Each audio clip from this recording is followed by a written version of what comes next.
당신의 투자 고민 저희 아침엔 투자가 함께 하도록 하겠습니다. 오늘은요 브라운으로 한번 깔맞춤 해봤습니다. 전호잼입니다. 여러분 안녕하세요. 여도은입니다. 자, 오늘은 코스피가 1%나 넘게 하락을 하고 있습니다. 네, 이렇게 쉬어가는 날이 있죠. 이렇게 조정 보였을 때는 이제 못 하셨던 분들 좀 속도 조절이 있으니까 저도 같이 가주세요 이렇게 하다가 이제 살짝 이렇게 쉬어갈 때 탁 탑승을 하시는 분들이 있고 또 약간 이제 시장에 대해서 믿음이 부족하신 분들 부족하죠.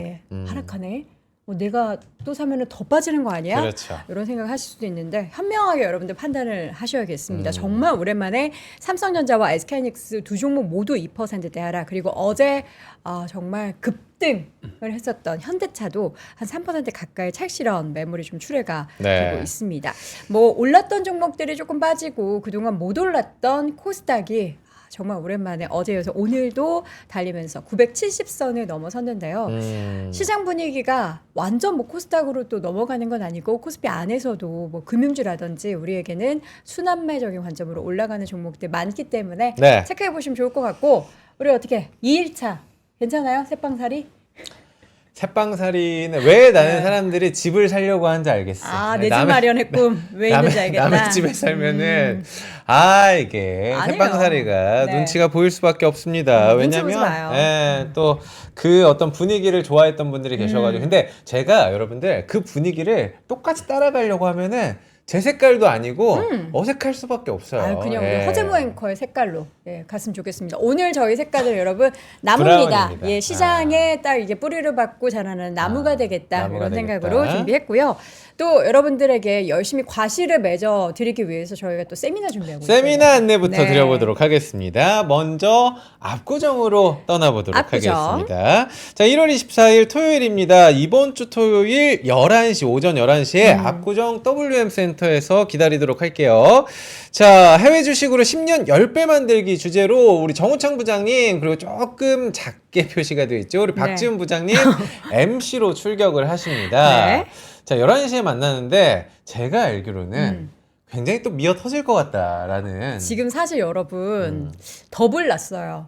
지금 신청자분들이 더블이 생겨가지고 혹시 이제 못 오시는 분들도 계실 것 같고, 이게 만약에 다 차면은 서서 보시거나 아니면 좀 이렇게 쪼개야 될 것 같아요. 입으로 쪼개야 되는데 걱정하지 마세요. 우리 박준 부장님이 다 전화해서 확인할 거예요. 오실 거예요? 몇 시에 오실래요? 요거 다 확인하니까. 진짜 감동이거든요. 걱정 마세요. 박준 부장님이 저희가 작년부터 NH 오프라인 세미나를 진행을 하는데 늘 가세요. 한 번도 빠짐없이 박준 부장님이 가셔가지고 MC를 본인이 직접 보시거든요. 사회를 보시고, 그리고 이 지방 갔을 때는 한 20명, 30명 계실 때도 한 분 한 분 다 연락을 해가지고 오고 계시죠? 차 조심해서 오세요. 기다리고 있겠습니다. 너무 따뜻한 분이시네요. 스윗가이야, 스윗가이. 자, 그래서 여러분 압구정도 압구정인데 청주는 지금 굉장히 이제 저스트합니다. 여러분들도 얼른 이제 신청하셔야 될 것 같은데 1월 29일 목요일 오후 2시 30분이에요. 이게 아무래도 이제 목요일 장중이고 이제 회사 출근하시는 분들은 반차 내고 가시기 좀 어려우실 텐데 그래도 이게 자주 있는 세미나가 아니라서 반차 가능하시면, 혹은 이제 출장입니다 하고 살짝 거짓말 하시고 가세요. 청주 WM 센터에서 세 분과 함께 하도록 하겠습니다. 국내 그리고 미국과 중국 관련한 투자 이야기 나눠보겠고요.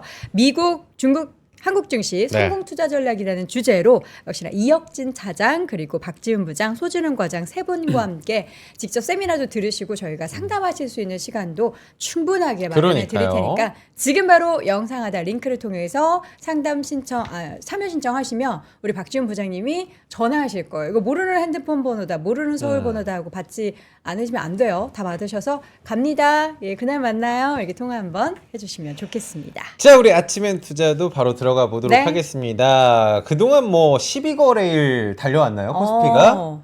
오늘 근데 뭐 오전이다 보니까 이거 낙폭도 줄일 수도 있는 거고, 여러분들 계속 지켜봐야 되는데, 그래도 나 이거 왜 내 것만 빠지는지 모르겠다 고민이 있으시잖아요. 오늘 여러분들 투자 고민 함께 해보도록 하겠습니다. 오늘은 N2의 뉴페이스 강남금융센터 김종문 PB부장님 모셔보도록 하겠습니다. 나와주시죠. 네, 안녕하십니까. 네, 반갑습니다. 반갑습니다. 굉장히 밝고 잘생기셨고 에너자이틱합니다. 아침엔 투자는 처음이시죠? 네, 맞습니다. 근데 우리 이제 예전에 클베 보셨던 분들은 맞습니다. 저분 딴 데 계셨던 그분이 여기 오셨네.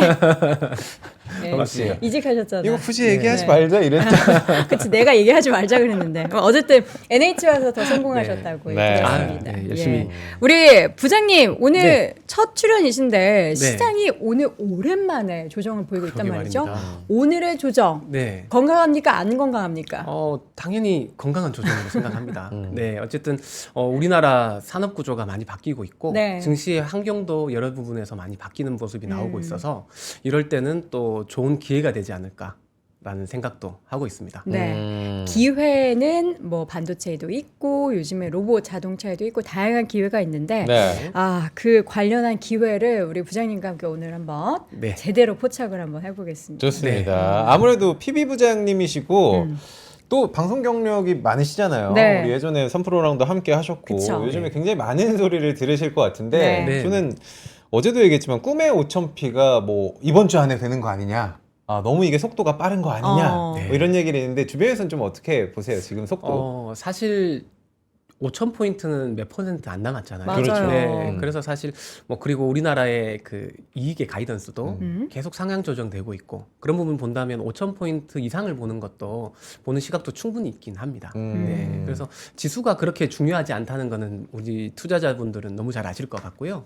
그래서 어떤 쪽으로 집중을 해야 될지 그런 부분을 제 소신껏 여러분께 도움이 될 수 있게 안내를 드려보겠습니다. 알겠습니다. 자, 그러면 오늘 첫 번째 함께 해주실 주제가 배당소득 분리과세 이야기를 네. 해주신다고 그렇죠. 들었는데 네. 지금 배당소득 분리과세 최고 세율의 인하가 시장에 미치는 그리고 각 기업에 미치는 영향과 우리가 투자를 또 어떻게 연결 지어야 할지. 근데 이제 다들 요거 개념 알고 계시겠지만 그렇죠. 친절하게 한번 네. 짚고 넘어갈까요? 늘 어려워요. 네. 배당소득 맞습니다. 분리과세 몰라요? 저는 많이 설명을 드리지만 아직도 내가 제대로 설명을 못 할 것 이해하고 같다. 있는 설명을 하기가 어렵다. 설명을 하기가 너무 어렵고 네. 나는 어느 정도 한 반절 좋은데 이제 어머니가 물어봐요. 배당소득 분리과세가 된다는데 나한테 좋은 게 뭐야? 라고 했을 때 네. 어머니 그냥 주식을 좀 더 사세요. 그냥 뭐 이런 좋은 게 얘기. 좋은 거예요.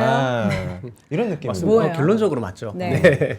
그럼 차근차근 화면을 통해서 한번 정리를 한번 해드리고 좋습니다. 네. 그 의미에 대해서 그 숨겨진 의미에 대해서도 같이 한번 풀어나가는 시간 갖도록 하겠습니다. 네. 네, 그러면 화면에 한번 보시면 이제 배당소득 분리과세. 쉽게 말해서 배당소득을 이제 종합과세 대상으로 하지 않고 분리해서 과세를 하겠다. 다른 소득과 합산하지 않고 이번 과세를 한 번만 하고 마무리를 하겠다라는 내용으로 이해를 해주시면 되겠고요. 네.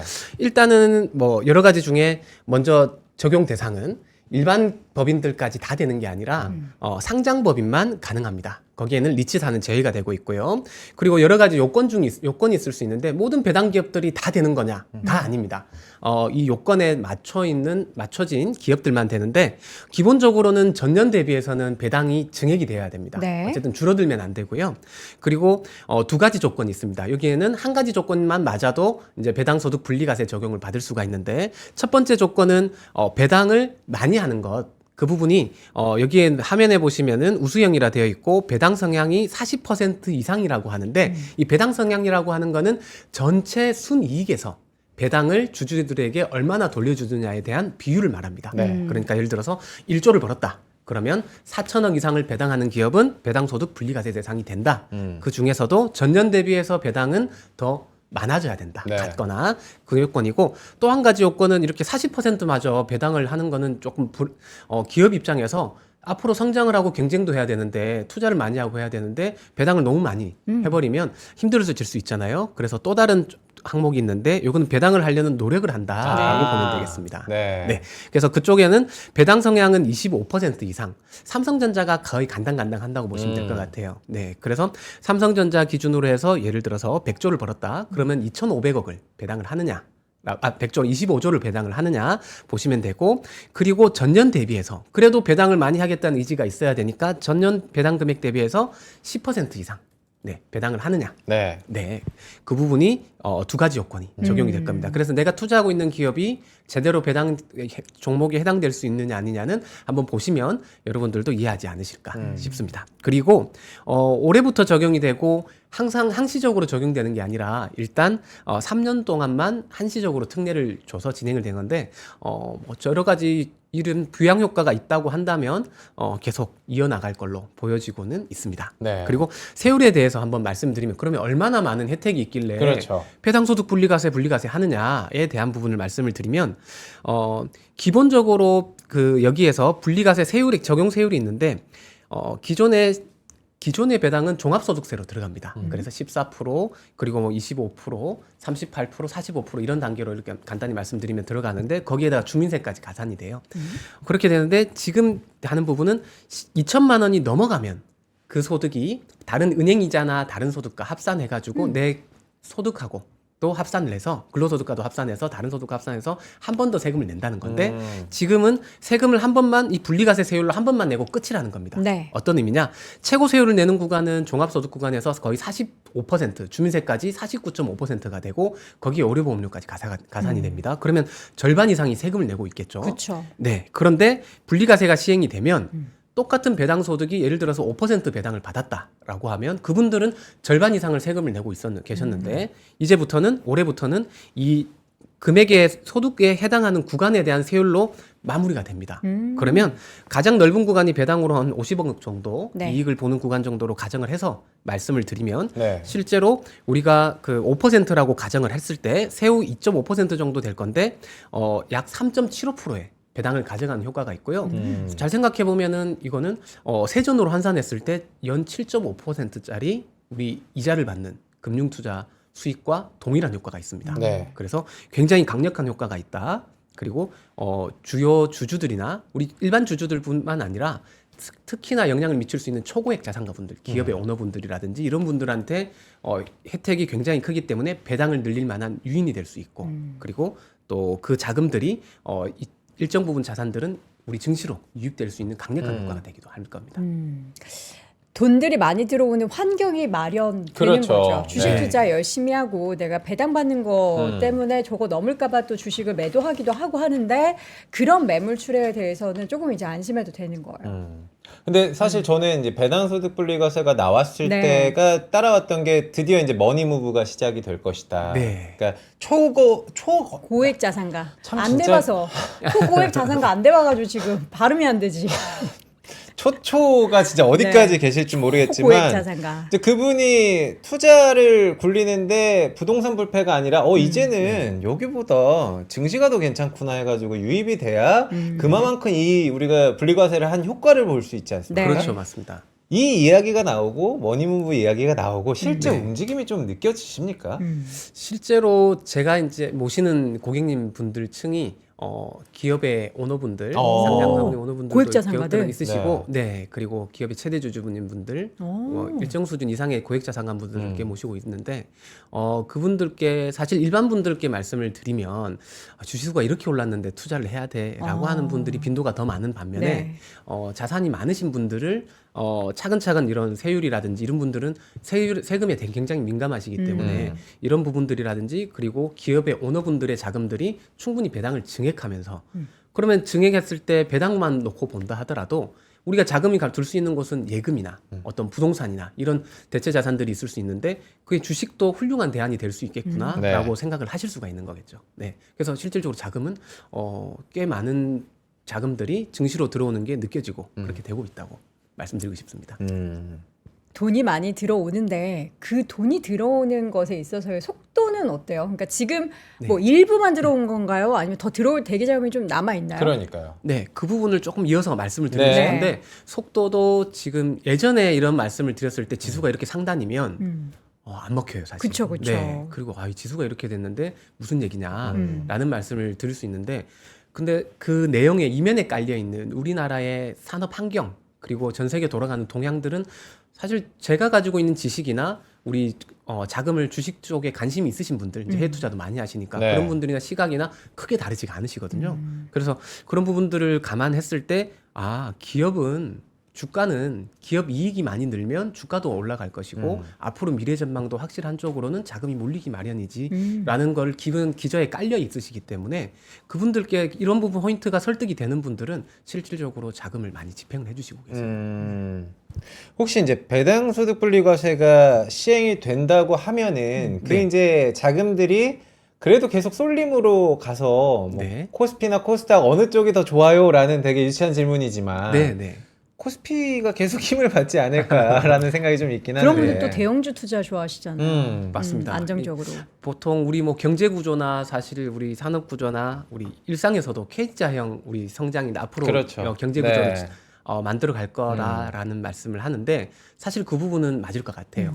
하지만 대형주가 있고 중소형주가 있어도 그런 산업별로 보면 성장하는 산업이 있고 일정 부분 소외받는 산업이 있을 거예요. 그리고 소외받는 산업 안에서도 성장인 기업들이 나올 수 있고, 뭐 음식료가 크게 성장이 없다 하지만 뭐 삼양이라든지 그런 일정 특정 기업들은 또 성장이 나오고 있는 그쵸. 거니까 그런 쪽으로도 편중돼서 자금이 몰릴 건데.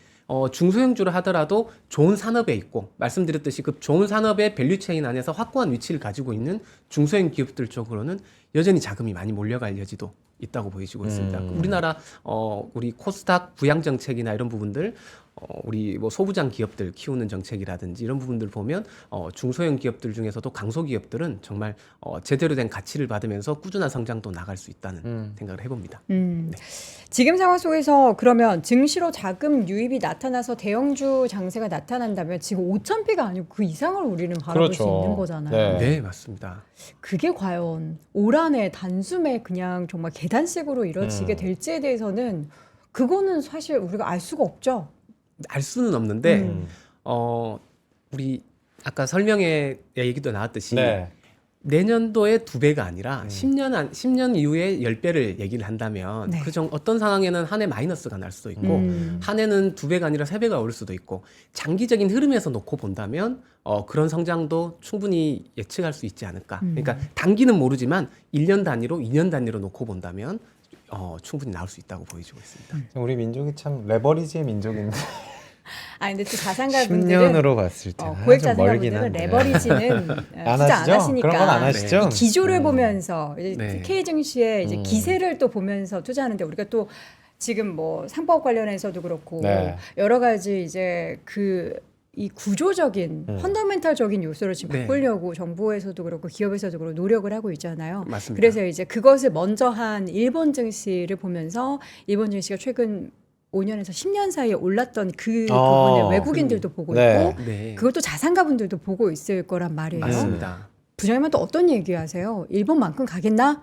증시. 이렇게 질문을 하시나요? 사실 일본 쪽 증시는 일본의 그 고액자산가분들은 일본의 엔화가 저평가돼 있는 부분에 네네. 좀 착안한 부분이 많고 네. 일본 쪽 주식에 대해서 이해도가 그렇게 높지는 않으세요. 아니 그게 네, 아니고 특징이기 우리나라, 때문에. 그러니까 네. 일본의 그 비교의 행적을 구조, 보면서 네네. 우리나라도 그렇게 따라 올라갈 그렇게. 거라고 생각을 네. 하실지. 일본의 경제 구조를 따라가고 증시 구조가 그렇게 따라갈까? 일본과는 다른 흐름으로 따라가 주지 않을까. 네, 그렇게 보고 있지 않을까 싶습니다. 일본 같은 경우에는 사실 글로벌 빅테크 기업에 해당할 수 있는 기업이 딱히 떠오르는 기업이 잘 안 그러니까요. 보이죠. 예, 네. 소프트뱅크 정도가 사실 투자를 통해서 그렇게 해나가고 있는 기업 정도가 되는데 다행히도 우리나라에는 글로벌 빅테크 기업과 견줄 수 있는 그 중에 하나가 될 수 있는 그런 기업이 여러분들 잘 아시겠지만 네. 기업이 있죠. 그래서 그런 쪽으로 우리나라의 큰 기업이 성장을 이끌어가면서 우리나라도 증시를 크게 상승시켜주지 않을까라고 보고 있습니다. 네. 자, 저희가 자료 준비하신 것 중에서 네. 네. 부자들이 예, 부자분들이 이제 투자를 잘 하잖아요. 그러니까 맞습니다. 부자가 네. 더 부자가 되고 이러는 상황이 펼쳐지니까 그분들이 지금 어떻게 단기적으로 중기적으로 네. 투자하는지 한번 힌트를 열어볼까요? 네네. 네. 그러면 일단 그분의 힌트를 보기 위해서 KB 그 금융지주에서 매년 부자 보고서를 내고 있습니다. 네. 저희 3프로에서도 다뤘던 걸로 아는데 핵심적인 부분만 조금 우리 증시에 자금이 유입될 수 있는 여지가 충분하다라는 주제로 간단히 한번 짚어서 안내를 좋습니다. 드리겠습니다. 네, 화면을 한번 보시면요. 한국의 부자라고 하면 사실 여러 자산이 있겠지만 금융자산, 그냥 현금성으로 가용할 수 있는 투자도 될 수 있고 이렇게 가용할 수 있는 금융자산 10억 이상의 부자들을 기본적으로 이 부자 보고서는 부자로 지칭을 합니다. 네.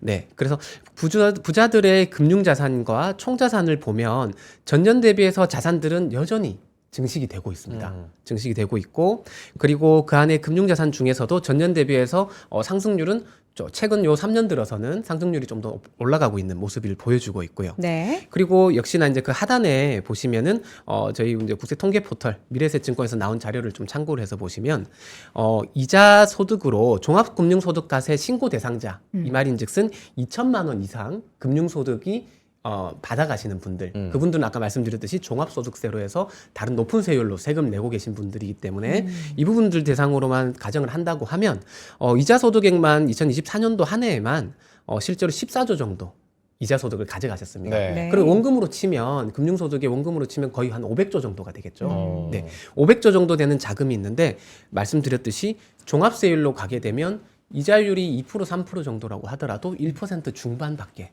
되지 않는 네. 금융소득이 나오겠죠. 세후로 치면.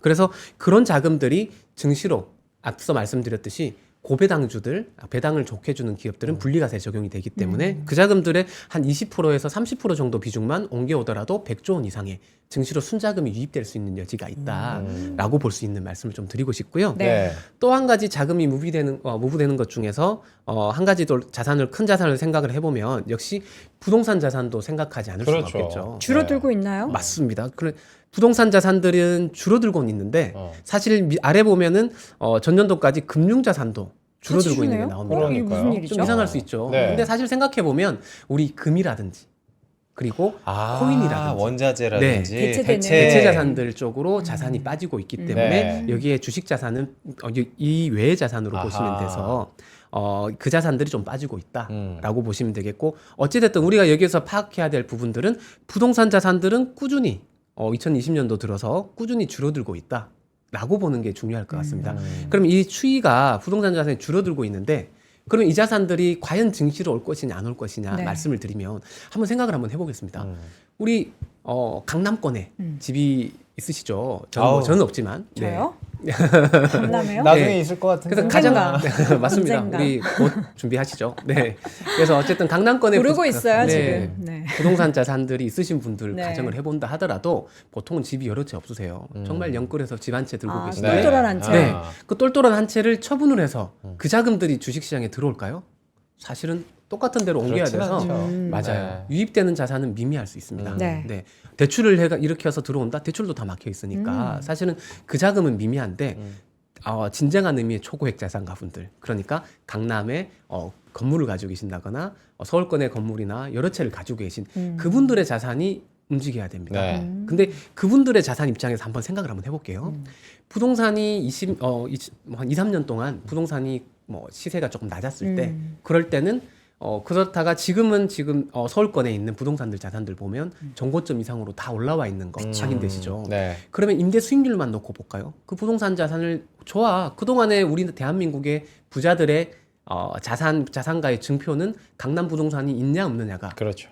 대한민국의 부자의 증표가 됐다고 한다면 향후 그렇지 않을 부분이 보이는 게 그분들과 얘기를 나눠보면 부동산이 계속 올라갈까? 물론 다른 어느 자산보다 해칭은 해줄 수 있다고 봅니다. 서울에 있는 핵심 지역에 있는 부동산은 하지만 그 여러 채 있으신 자산가 분들과 얘기를 나눠보면 네. 부동산 자산들이 임대 수익을 놓고 본다 하더라도 이거 이제 2% 나오다가 1%밖에 안 나오는데 그리고 부동산 쪽의 자산 규제는 계속적으로 더 하는 쪽 추세가 있지 덜하는 추세가 되고 있지는 않거든요.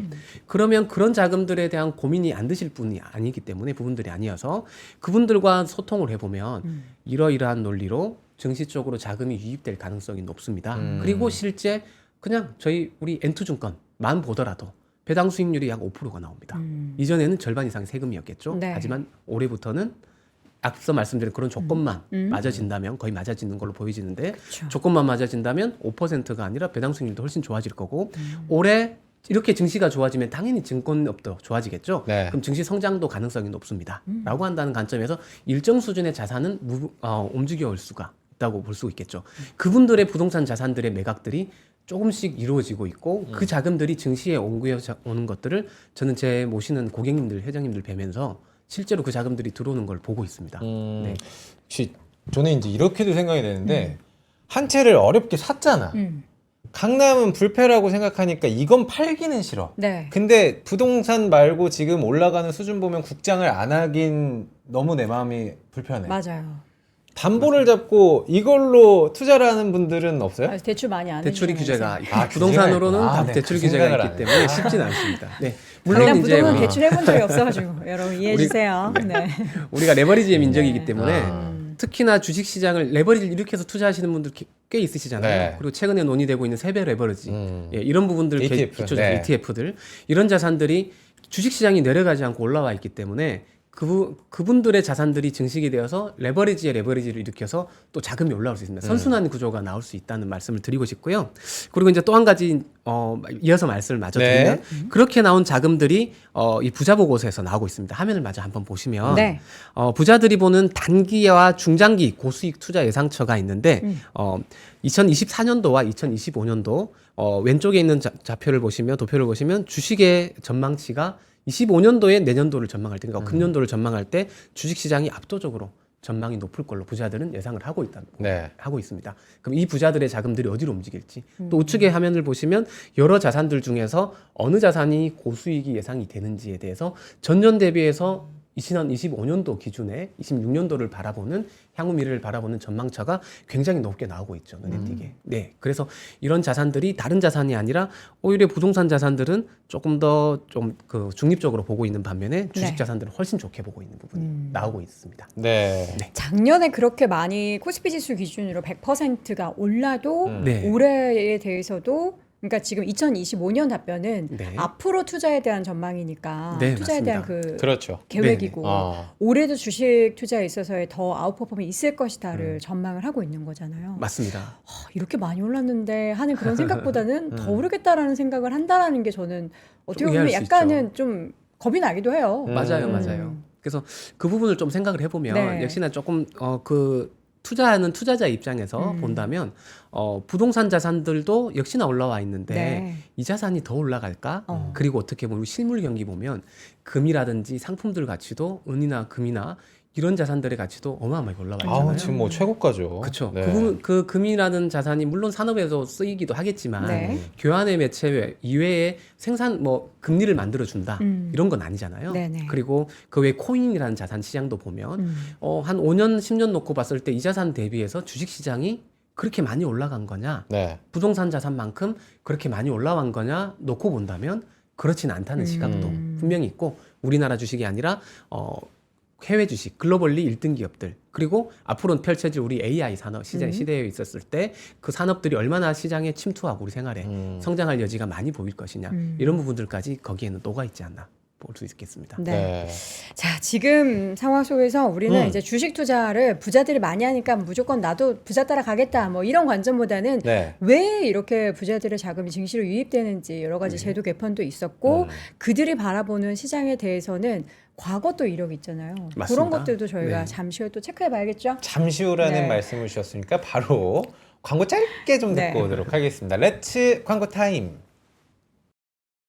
네, 아침엔 투자 함께하고 있습니다. 네. 2부에서도 계속해서 관련한 이야기 나눠볼 텐데 시황 한번 보고 갈까요? 시황이요? 네, 아, 지금 낙폭 코스닥이 빠르게 줄이네요. 네, 코스피도 낙폭 줄이고 있고 코스닥은 1.16% 지금 올라가고 있거든요. 영차 하고서 지금 다들 저가 매수 뭐 이렇게 다 외치고 계신 것 같기도 아, 하고 들리시구나 우리 동희 씨는. 오늘은 약간 지금 보니까 2차 전지주 그리고 2차 전지 이제 좋아요. 금융 지주사 쪽 그리고 네. 로봇주가 물론 장 초반보다 상승폭이 줄어들긴 했지만 여전히 로봇주 좋고요. 와, 오늘 한국전력 오르는 거 대단하네요. 그래요. 5% 최근에 4거래일째 강세 보이고 있고 오늘은 제약바이오 쪽도 좋아요. 네. 이게 이제 유럽의 관세부가 이야기가 있다 보니까 그에 따른 수혜 종목들 업종군으로 어제는 뭐 자동차 부각됐다면 오늘은 제약바이오도 함께 부각이 되고 있습니다. 그렇습니다. 자, 배당소득 분리과세 다른 나라 사례를 지금 이야기할 차례인데 네. 대만을 준비하셨어요. 아, 네, 맞습니다. 대만은 우리 또 대표적인 우상향 기업 TSMC 죠. TSMC가 맞습니다. 있죠. 네. 지정학적 이슈를 놓고 본다 하더라도 우리나라와 약간 비슷한 부분이 있고 네. 네. 그리고 사실 소득의 분배 그런 부분들 보더라도 대만 가면 여행 가보셨죠? 대만 못 가봤어요. 저도 못 대만은 못 가봤어요? 가봤어요. 대만의 망고빙수 진짜 유명하다고. 맞습니다. 망고비스도 유명하고 당나귀 볶음밥, 아 맞습니다. 네, 맛있고 좋죠. 네. 우육면, 먹는 얘기. 맞습니다. 곱창국수 이런 네, 것도 네. 맛있고. 네, 어쨌든 대만에 가보면 물가가 굉장히 저렴함을 느끼실 수 있습니다. 그래요? 그래요? 네, 이렇게 전 세계적으로 물가가 올랐다고 하지만 대만 물가가 굉장히 저렴합니다. 그 말인즉슨 대만이 GDP도 굉장히 높은 국가인데 네. 부익부 빈익빈이 굉장히 심하다. 아하. 심한 국가다. 네. 중화권 국가의 특징이죠. 사실 뭐 싱가포르나 이런 나라들 보면. 네. 그래서 부익부 빈익빈도 우리보다 더 심할 수 있고 그리고 우리나라와 비슷하게 방금 말씀 주신 정말 전 세계에서 빅테크의 핵심 기업인 TSMC라는 기업도 네. 보유하고 있는 것까죠. 그럼 어떻게 보면 경제 구조가 우리나라와 비슷한 국면이 많다. 그리고 우리나라보다 앞서서 이미 한 10년 전부터 대만도 증시 부양책을 계속 고민을 해왔었고 네. 네. 그 분리과세와 관련된 논의를 2018년도 2월에 시행되기 이전부터 한 3년간 집중적으로 논의를 해서 시행이 되었습니다. 네. 그리고 나서 주가의 움직임은 굉장히 다이나믹하게 움직였는데요. 한번 화면을 보면서 말씀드려볼까요? 좋습니다. 네. 말씀을 드리면 지금 왼쪽에 보시면 대만의 가권 지수입니다. 네. 요거는 지금 최근까지의 흐름이고요. 지난주까지 그 좌표를 가져왔고요. 그래프를 보시면은 9,400포인트에서 거의 29,000포인트까지 네. 굉장히 많이 올랐죠. 지수가 한 3배 가까이 올랐죠. 네. 2018년도 2월부터 시행이 됐으니까 그 시점부터 해서 지금까지 해서 약 3배 가까이 지수는 올랐습니다. 그래서 지수가 이렇게 굉장히 많이 올랐구나. 물론 당연히 이유가 있겠지라고 보면 그 산업에서 대만 증시를 이끌었던 핵심 기업이 있습니다. 바로 TSMC. 오른쪽에 예, 우리 TSMC를 보시면 2018년도 수준에는 약 35달러 정도였는데 지금 320달러가 넘어가고 있죠. 이것도 며칠 전에 자료였고 그래서 300달러가 넘으면 거의 9배 정도 수준의 주가 상승이 나왔습니다. 물론 TSMC의 이익도 무슨 얘기냐? 당연히 TSMC가 이익이 많이 늘어서 그 대만의 유일한 기업이니까 지수를 이끌어냈고 네. 그래서 증시까지 이끌어낸 거 아니냐? 배당소득과 분리과세하면 어떤 이유가 있냐라고 봤을 때 그 이전에 대만 증시는 사실 배당소득도 약 2.8% 정도밖에 안 됐었고요. 그리고 PBR 가치도 1.1배 중반 정도.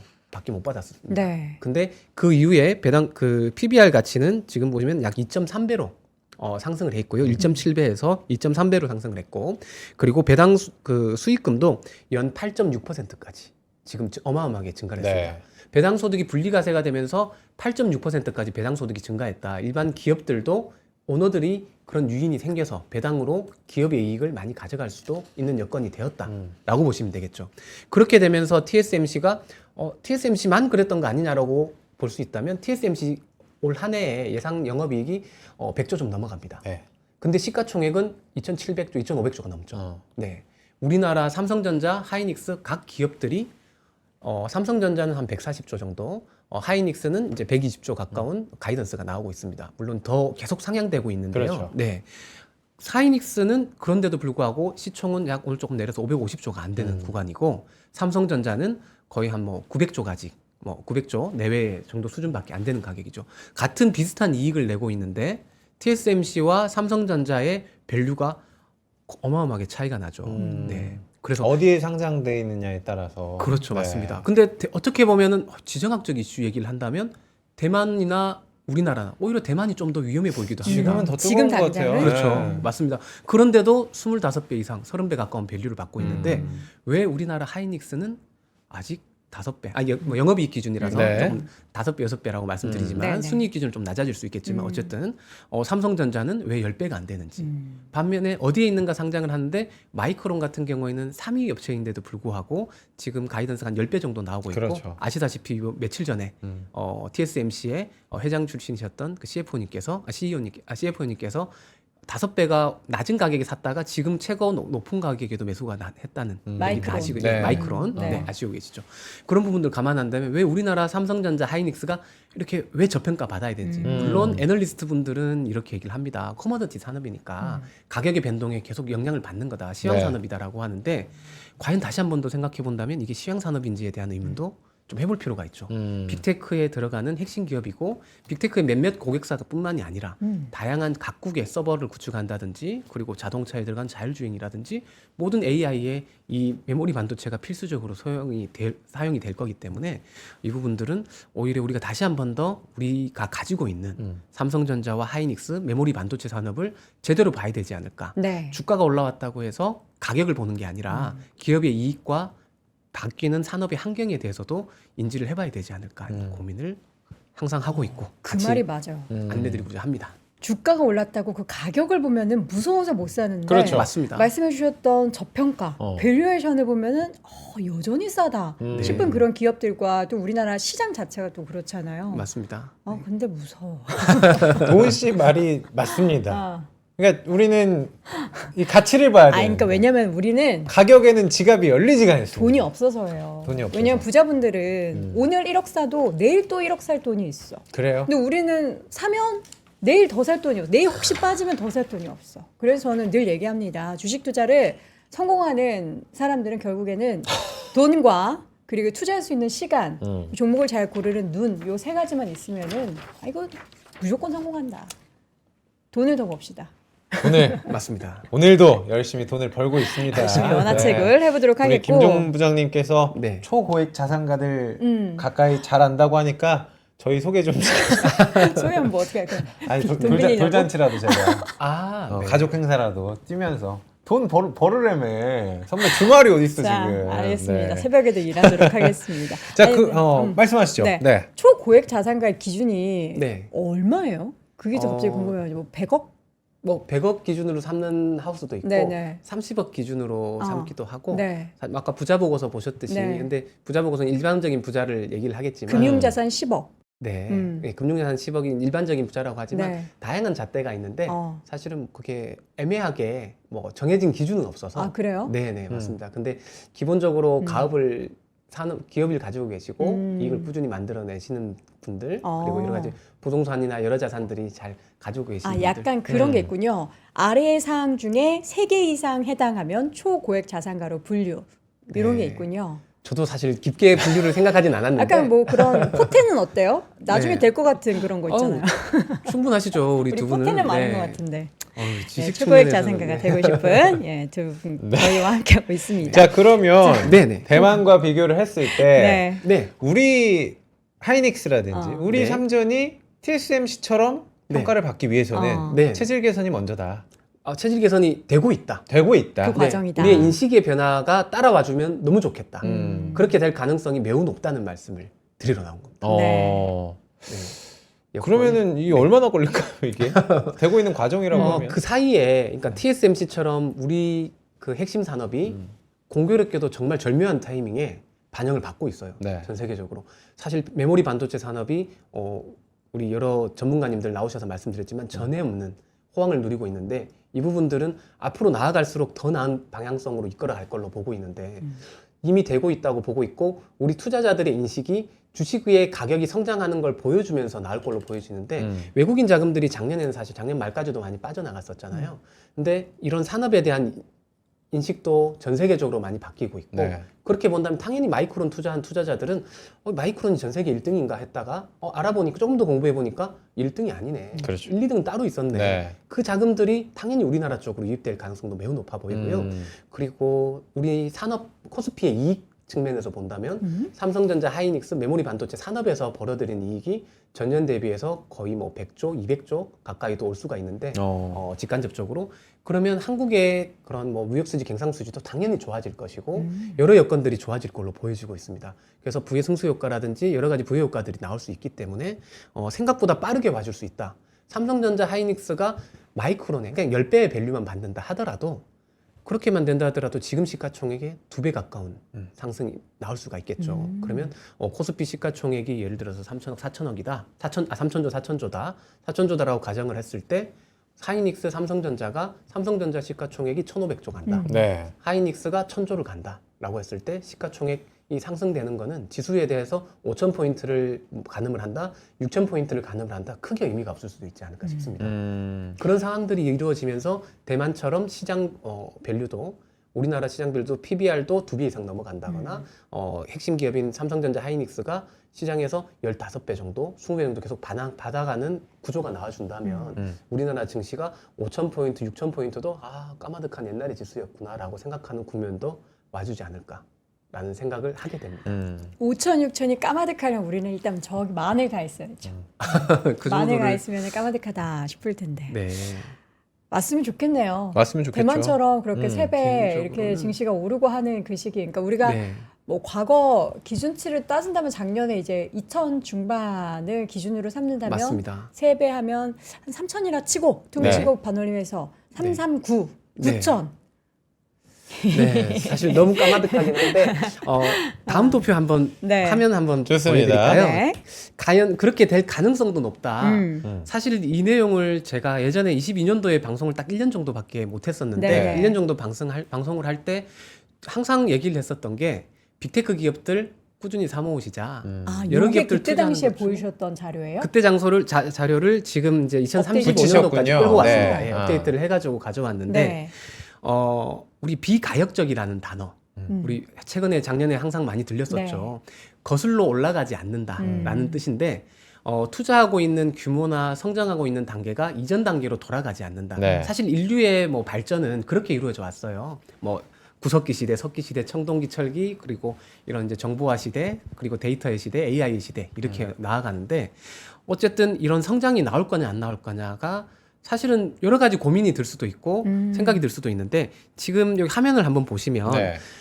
데이터의 단위가 10의 3승 단위로 증가하는 거 아시죠? 그러면 처음에는 비트 단위, 바이트, 뭐 기가바이트, 테라바이트 네. 이런 식으로 해서 테라바이트에 10의 3승에서 3번 했을 때 이제 제타바이트가 나오는데 요거는 이제 인류가 쓰고 있는 데이터의 양입니다. 근데 지금 2025년도 대비해서 2030년이 되었을 때 그리고 2035년이 되었을 때 복리의 복리로 계속 성장을 해나가고 그러네요. 있는데 네. 뭐야 안 할 수도 있지 않냐라고 하는데 저도 사실은 의문이 들었어요. 22년도에 나와가지고 25년도, 30년도 계속 그렇게 될 것이다라는 거에 대해서. 근데 지금 우리 AI 데이터를 만들어낼 때 AI 우리 챗GPT나 제미나이 쓸 때 한 번 안 하잖아요. 조금 좀 바꿔줘. 네. 이런 이미지 어때? 해가지고 소멸되는 데이터량 그게 다 AI가 생성을 하고 있는 거고 네. 우리가 직접 이용을 하고 있는 거고 그리고 AI의 지능의 단계는 계속적으로 학습을 하고 발전을 해나가고 있는 단계이기 때문에 네. 데이터는 지금 앞으로도 비가역적으로 매년 성장을 해나갈 것이다. 단순히 데이터만 보더라도 전년 대비해서 거의 20%씩 성장을 해주고 있고 네. 공교롭게도 메모리 반도체의 전망치 2030년도까지 지금의 26년도부터 30년도까지 지금 총량의 2배가 두 배로 성장할 거랍니다. 그러면 단순히 보더라도 20%씩 성장을 해줄 거로 보여주고 있고 공장이 증설이 각국에 있는 기업들이 증설을 한다. 우리 메모리 반도체 산업만 놓고 보더라도 타이트하게 20% 정도 수준으로 성장을 하고 있기 때문에 메모리 반도체 가격이 오늘 같은 이런 조정이 나올 때 앞서 이제 우리 요돈 앵커님께서도 말씀을 주셨지만 네. 주가가 내릴 때 즐겁지 않냐라는 말씀을 나누기도 하는데 싸게 물론 살 우리 수 시청자님들에서 주가가 빠지는 게 좋은 게 아니라 내가 원하고 있는 좋은 기업들을 조금 더 싸게 살 수 있는 그렇죠. 기회를 주는 관점으로 네. 본다면 그렇게 될 수도 있겠구나. 우리 정부나 우리 증시에 대한 부양책대로 잘 나아가고 있고 우리나라 증시가 기업들이 제 가치를 받을 수 있게 네. 그런 방향으로 나아가지고 있고 우리 기업들은 너무나 압도적으로 산업을 전 세계에서 필요한 정말 빅테크 시대에 AI 시대에 필요한 필수제를 잘 만들어 나가고 있고 기술의 격차를 잘 유지해 나가고 있고 그렇게 본다면 우리나라 증시가 5,000포인트, 6,000포인트를 논의하는 것 자체가 시간이 지났을 때 그렇게 멀지도 않을 것 같아요. 이 데이터의 시장을 놓고 본다면 한 3년, 5년 정도면 충분히 앞서 말씀드렸던 5,000포인트, 6,000포인트를 논했던 게 낭만의 시기가 아니었습니다. 라는 생각을 제 개인적인 의견이긴 합니다. 그런데 여러 전문가님의 의견들도 받잡아서 같이 말씀드리는 부분이기도 합니다. 이게 다음 주에 저희가 빅 이벤트가 있어요. 우리나라에 맞습니다. 삼성전자, SK하이닉스가 같은 네네. 날 실적? 29일에 네. 실적 발표하면서 컨코어를 하는데 그것도 시간도 1시간 차이라서 맞습니다. 네. 지금 두 종목 다 투자하시는 분들은 양쪽의 귀를 열어두셔야 되는 그런 일들이 그렇죠. 생길 텐데 그렇죠. 어때요? 다음 주에 이게 네. 그 날이 셀 온으로 작용을 할지 이게 어. 빅 이벤트 받고 컨코어에서 네. 자신감 뿜뿜하고 하면 네. 다시 한번 지금 반도체가 어떻게 보면 살짝 고점에서 물론 올라가긴 하지만 이렇게 등락을 보이고 있거든요. 맞습니다. 어떻게 생각해야 될까요? 투자의 관점에 있어서 어떻게 신규 접근 혹은 네. 뭐 단기적인 일부 잘 실현 어떻게 이야기하십니까? 말씀을 드리면 네. 조금 장하게 설명을 드려도 될까요? 네, 결론부터 말씀드리면은 더 추가적으로 매수하자는 관점, 조정 시 추가 매수 관점을 말씀을 드리는 게 저희 로봇 기업들이라든지 어떤 다른 지금 최근에 이슈가 되고 있는 뭐 방산이라든지 조선이라든지 원전이라든지 이런 기업들을 놓고 봤을 때 미래에 대해서 성장이 예상이 되고 있고 실적도 좋아지고 있지만 그만큼 좋아지고 있는 게 보여지고 있는 속도보다 주가가 상승한 속도는 더 빠르게 올라왔습니다. 현대차가 논의되고 있었던 게 지금 단숨에 두 배 넘게 올라간 상황이 됐는데 그런 논의들이 과연 그 기업들이 보스턴 다이나믹스 로봇 예전에도 가지고 있었고 네. 불과 6개월 전에도 가지고 있었는데 주가가 정말 짧은 기간에 두 배가 올라갔다. 이런 기업들의 속도를 놓고 본다면 조정의 폭도 좀 더 높아지지 않을까. 반면에 이쪽 우리 삼성전자 하이닉스의 실적 발표를 말씀 주셨는데 네. 그때 당시에 실적이 나올 때 가이던스보다도 좋게 나올 가능성이 매우 높게 보이십니다. 그 이유는 이번 주 들어서도 지난 일주일간도 메모리 반도체 가격은 계속 체크를 하고 있는데 계속 성장을 하고 올라가고 있습니다. 그러니까요. 네, 업계에서는 지금 오늘이 제일 싸다. 메모리 반도체 시가요, 가격이. 그러니까 그 얘기가 나오고 아니 멀리 봤을 때 부장님 말씀 들었을 때 이게 맞는 것 같아요. 맞는 것 같은데 짧게 봐도 맞아요. 그쵸. 올라가고 있으니까. 산이 높을수록 골이 골이 깊다. 깊다고. 그 네. 골을 지금 우려하는 거예요? 그렇죠. 왜냐하면 우려할 수밖에 없는 게 아마 다들 그러실 거예요. 건강한 조정 필요하다. 그리고 이게 지금 상승 속도가 빠르기 때문에 조정도 굉장히 한번 급락을 할 수가 있다. 그렇지만 내가 들어갈 시점에는 아니었으면 좋겠다. 그쵸. 다들 아마 이 생각을 맞습니다. 하고 계신단 말이에요. 네네. 그렇기 때문에 오늘처럼 지금 한 2, 3% 빠질 때 네. 몰빵 들어가는 게 아니라 네. 어느 정도 내가 가지고 있었던 것을 살짝 넣어놓고 그렇죠, 맞습니다. 다시 한번 툭 떨어졌을 때 살짝 넣어놓고 맞습니다. 이런 전략이 가장 필요한 거잖아요. 정확합니다. 그 멘탈은 네. 어디서 뭐 저기 산속 가서 이렇게 좀 하고 와야 되나요? 기업의 이익을 보자는 관점으로 이익을. 사실 투자의 대가분들의 이야기를 들어보면 네. 주식의 투자의 대가분들 중에 기술적 투자로 성공을 해가지고 유명한 위인들이 있다고 봤은 케이스는 별로 없어요. 장기적으로 꾸준히. 하지만 워렌 버핏이라든지 투자의 유명한 분들 그런 분들은 그렇게 가격에 연연하지 않습니다. 투자해야 될 만한 산업에 투자를 하게 되죠. 네. 산업과 기업과 앞으로 미래의 전망, 성장에 대한 성장 예측치를 보고 그런 확신을 가지고 투자를 하는데 사실 우리 어떤 보고서나 시장의 전망치 자체는 3개월, 6개월 길어봐야 1년 정도를 전망을 네. 하지 그 이상을 전망하지 않습니다. 제가 말씀 올리는 부분 아까 장황하게 말씀하고자 했던 부분이 뭐냐면 저는 제 투자 원칙을 기본적으로 팔 주식을 사지 말자라는 생각을 해요. 제가 투자를 하지 말자, 그러니까 투자를 해가지고 여러 시행착오가 있었는데 가장 확률이 높았던 건 이 원칙으로. 그러면 전 세계 성장하는 산업에 1, 2등 기업들을 투자를 하게 되고 그럼 팔 주식 팔자 하면 절대 안 파는 거냐 너는. 그게 아니라 이익이 꺾였을 때 기업의 이익과 성장의 예측치가 성장을 보고 투자를 했는데 주가가 내려간다. 그러면 가격이 내려가니까 더 좋은 거잖아요. 부동산 같은 경우에는 뭐 5% 10% 빠졌다. 우리가 손절 못하고 추가 매수도 못하잖아요. 그렇죠. 단위가 워낙 크니까. 네. 하지만 우리 개인 투자자가 이길 수 있는 방법.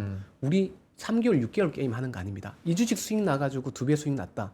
이거 팔아가지고 또 주식 찾아야 돼요. 근데 그 시행착오를 계속 꾸준히 해나가다 보면 저 개인적으로는 오늘도 어머님 전화가 오셔가지고 네. 고객님 한 분 전화 오셔서 얘기를 했는데 빗속을 피해가는 능력을 가지고 있는 사람 아무도 없습니다. 네.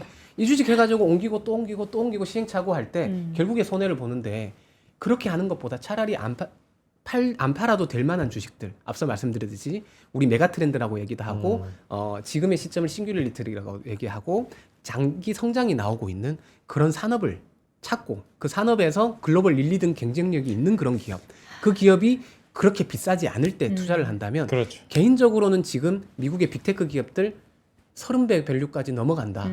조금 비싸지 않나 생각을 해서 제 개인적으로 국내 자금도 기업들. 그쪽에 있는 일부들은 줄여서 삼성전자 하이닉스 쪽으로 비중을 좀 실어가고 있긴 합니다. 개인적으로는. 네, 그 개인적인 이야기고요. 절대 따라하자거나 추종하는 뭐 권유드리는 말씀은 아니라 개인적인 의견을 말씀드리는 거고 네. 여러 가지 방법 중에서 고민을 한번 해보셔도 되지 않을까 생각을 합니다. 계속 부장님께서 말씀해 주셨던 가격을 보면서 사면 안 된다. 이 네. 기업의 가치와 밸류에이션을 우리가 평가해야 되는데 사실 마이크론과 삼성전자, SK하이닉스 세 기업에 대한 밸류를 우리가 볼 때도 마이크론 네. 테크놀로지가 가장 높잖아요. 비쌉니다. 물론 이제 맞습니다. 작년에 가장 많이 주가가 오르기도 했는데 그래서 네. 덜 올랐었던 기업들이 우리나라의 삼성전자, SK하이닉스고 사실 댓글창에도 그렇고 요즘에 뉴스에도 그렇고 주변에서 네. 옆집 순이 엄마가 주식 투자 안 했는데 갑자기 어머나. 삼성전자를 산대. 네. 갑자기 내 친구가 주식 투자 전혀 안 했던 애인데 맞습니다. 지금 삼성전자 14만 5천 원에 어제 샀대. 몰빵했대. 이런 얘기들을 들으면 이게 시그널이었잖아요. 과거에는. 지나보면 맞습니다. 9시 뉴스, 9만 8시 뉴스 전자, 10만 데스크에 바로 처음에 첫 단 뉴스가 코스피가 사상 최고치 경신했습니다면 그게 셀온 뉴스고.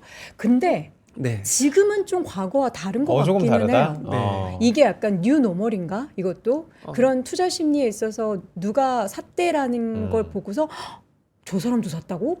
이거 진짜 네. 이제 시장 끝이네, 끝물이네. 네. 이게 또 아닌 것 같다는 생각이 좀 들어요. 네, 한 가지 앞서 잠깐 말씀드렸는데 우리 CFO 마이크론에 그분이 주식을 샀다. 내부자가 산 되게 거잖아요. 높은 가격이었죠. 그게 강력한 이슈가 아닐까 싶어요. 음. 그리고 삼성전자를 지금 사셨다는 분보다 네. 사실은 기존에 물려 있었던 삼성전자 투자자분들께서 삼성전자 하이닉스를 팔고 나가신 분들은 더 많을 거예요.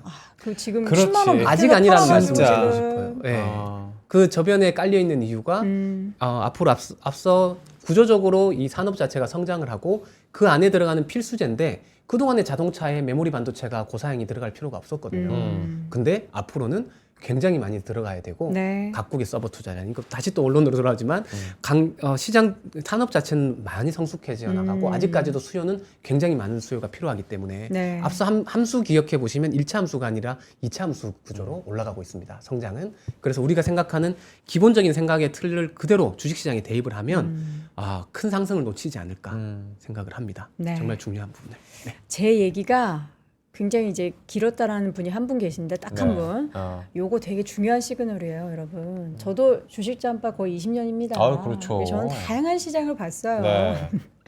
근데 어쨌든 지금 상황에서 누가 산다라고 해서 그거를 고점이라고 평가하기에는 완전 시장의 자금 흐름이 좀 달라졌다라는 거, 그리고 우리의 지금 시장의 체질 자체가 달라졌다라는 맞습니다. 것은 우리가 좀 명확하게 인지해야 될 것 같고, 오늘 사실 저희가 뭐 부자 보고서도 보여드리고 네. 부자 자금 얘기하면서 아니 내가 부자가 아닌데 내가 해당되지 않는데라고 그러니까 뭐 그런 분들도 생각하시는 계세요. 분들 저희 거기서 힌트를 얻자는 거잖아요. 맞습니다. 네, 네. 그 힌트를 우리 또 부장님께서 쭉 정리해 주셨는데 마지막으로 저희 지금 마음이 조금 불편하신 분들도 있어요. 네. 나 그러실 아직 수 주식 없죠. 못 사서 맞습니다. 혹은 너무 빨리 팔아서 네. 그런 분들을 위해서 맞아. 지금 시점에서 할 수 네. 있는 최선은 뭘까요? 개인적으로 사실 지금 시점에서 주식을 여유 자금이 있다. 네. 이 자금을 가지고 상담을 할 때 네. 삼성전자 하이닉스에 대한 당연히 대부분은 거부감이 있다. 지금 투입하자면 투자를 하자면 거부감이 있으실 수 네, 있습니다. 네. 그러면 하나의 대안이 될 수 있는 게 ELS라는 상품이 있어요. ELS요. 네네. ELS는 막 되게 어려운 거 아니에요? 심플하게 말씀드리면 네. 사실 이전에 손실을 많이 보셨어요. 홍콩 H 지수가 홍콩 지수가 그러니까요. 절반 이상 하락을 했죠. 네. 사실. 근데 그렇게 본다 그 지수만 놓고 봤을 때는 그렇게 볼 수 있지만 삼성전자 하이닉스가 투자하기 부담스럽다라는 관점으로 제가 설명을 드릴게요. 네. 선입관은 버리시고요. 저도 ELS 경우에 따라서는 손실이 굉장히 크게 나온다 그런 부분들도 알고 있지만 여러분들께 도움될 수 있는 말씀 네. 심플하게 이미 상품 모집은 이제 이번 주에 거의 끝나는 상품인데 실제 실사례를 가지고 말씀드리면 대략적으로 삼성전자 하이닉스가 3년간 예를 들어 주가가 10만 원이라고 가정을 할게요. 네. 3만 원 밑으로만 안 떨어지면 연에 14% 이자가 나옵니다. 아하. 네. 근데 3년이 너무 기니까 6개월마다 빨리 찾을 수 있는 기회가 주어지고 네. 6개월 만에 빨리 나올 수 있는 조건은 뭐 85% 조건, 1년 만에 조건은 85%인데 한 가지 옵션을 더 줘서 6만 5천 원 위에만 있을 조건. 그러니까 주식을 사면 올라야 수익이 내려가면 손해인데 그리고 나는 뭐 100% 200% 수익률을 원하지 않아. 나는 은행 금리 한 3배 정도면 좋겠어. 8% 7%면 되고 10%면 좋겠어. 그런데 굳이 주식 투자할 필요가 없는데 더 안전한 방법을 찾는 게 합리적인 거잖아요. 네. 그러면 가장 안전한 방법 삼성전자 기준으로 예전에 서브프라임 때도 삼성전자는 한 40%대 정도 수준밖에 안 떨어졌습니다. 네. 그렇게 본다면 물론 주가가 많이 올라갔다는 이야기도 말씀하실 수 있겠지만 그 기준으로 본다면 15만 원 가정해도 4만 5천 원 위에만 있기만 하면 원금과 이자가 연 14%로 원금 이자가 나올 수 있습니다. 그런 리스크 대비 안전한 목표 수익률이 있다면 안전한 투자를 찾는 고민도 저희 뭐 PB들과 같이 상의를 하시면 네. 여러 가지 도움이 되드릴 수 있을 거라고 보여집니다.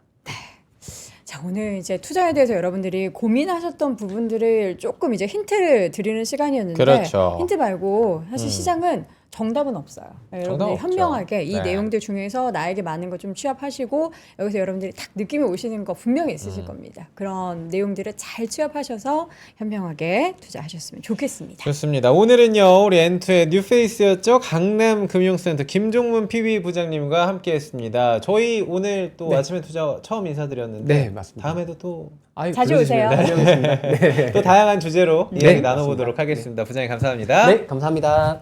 자, 코스피 낙폭 더 줄였습니다. 0.41% 하락한 4,884포인트 선이고요. 네. 코스닥은 상승폭 더 키우면서 980포인트 선. 넘었네요. 코스피가 980이 넘었어. 5천을 먼저 가냐, 코스닥이 1,000을 먼저 가냐, 약간 지금 고 싸움인 것 같아요. 과연 여러분 어느 쪽이 먼저 갈지 네, 청팀 백팀 이겨라가 아니라 그냥 우리 증시 이겨라면서 그렇죠. 잘 네. 응원하시면 좋겠습니다. 여러분 내일도 오전 8시간이군요. 10시에 저희는 다시 돌아오겠습니다. 오늘도 고맙습니다. 감사합니다.